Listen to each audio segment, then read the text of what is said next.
Saudara-saudariku yang terkasih, Pace e Bene, sabda Tuhan yang kita renungkan pada hari ini diambil dari Injil Lukas, pasal 16 ayat 1 sampai dengan 8. Tuhan sertamu. Inilah Injil suci menurut Lukas. Dimuliakanlah Tuhan. Pada suatu ketika berkatalah Yesus kepada murid-muridnya, ada seorang kaya yang mempunyai seorang bendahara. Kepadanya disampaikan tuduhan bahwa bendahara itu menghancurkan miliknya.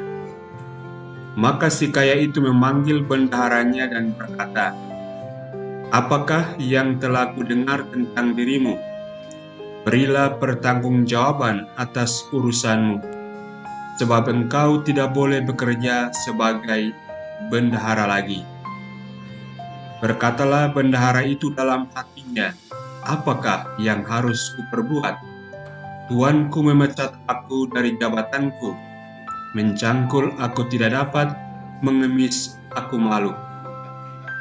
Aku tahu apa yang akan kuperbuat, supaya apabila aku dipecat dari jabatanku sebagai bendahara, ada orang yang mau menampung aku di rumah mereka."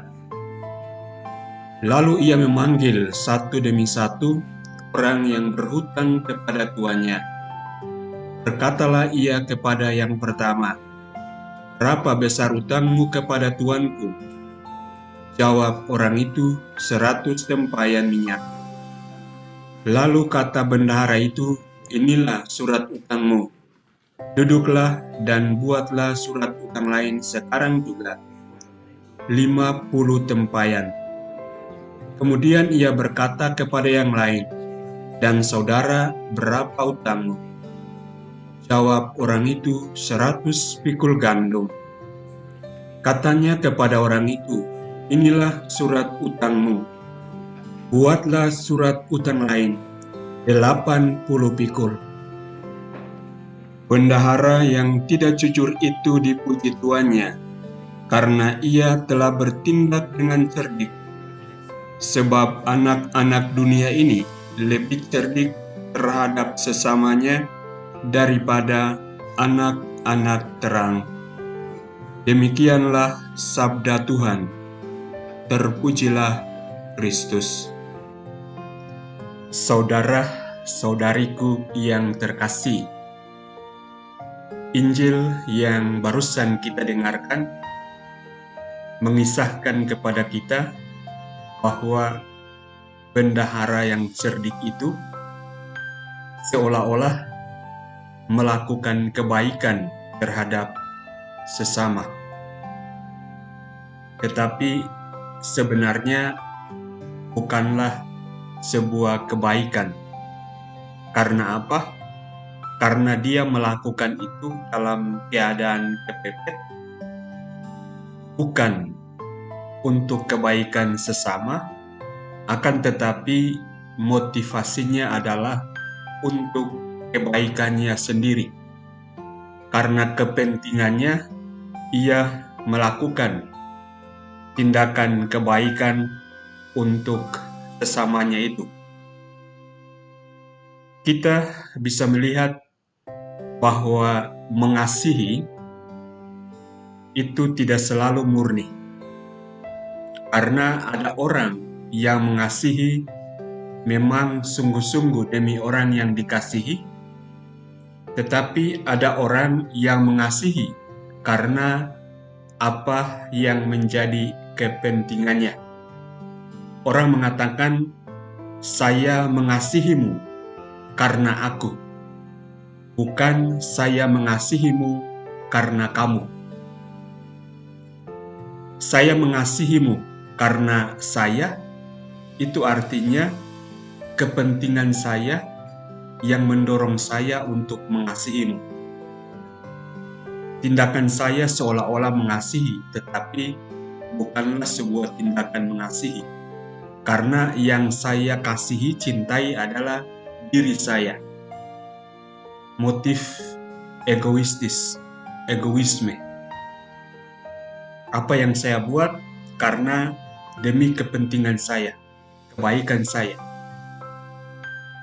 Saya mengasihimu karena kamu, itu artinya tindakan saya, perbuatan mengasihi saya, memang sungguh-sungguh dari hatiku yang paling dalam untuk kebaikanmu, kebaikan sesama.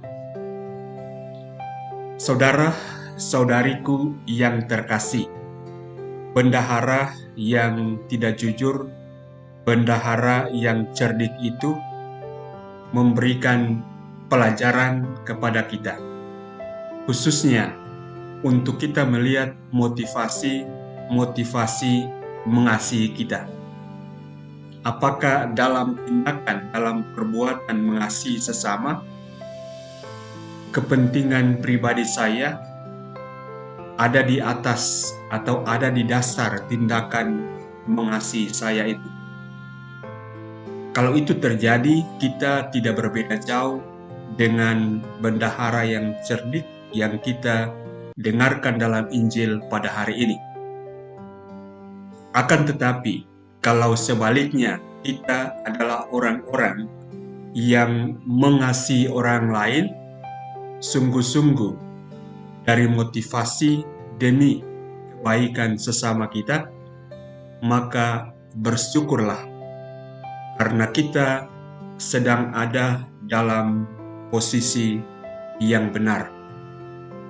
Semoga dalam kehidupan kita sungguh-sungguh menghayati kehidupan kita sebagai sebuah ungkapan syukur, di mana kita senantiasa bertanggung jawab di dalam kehidupan kita, apapun itu, teristimewa dalam cara kita, dalam tindakan kita mengasihi orang lain.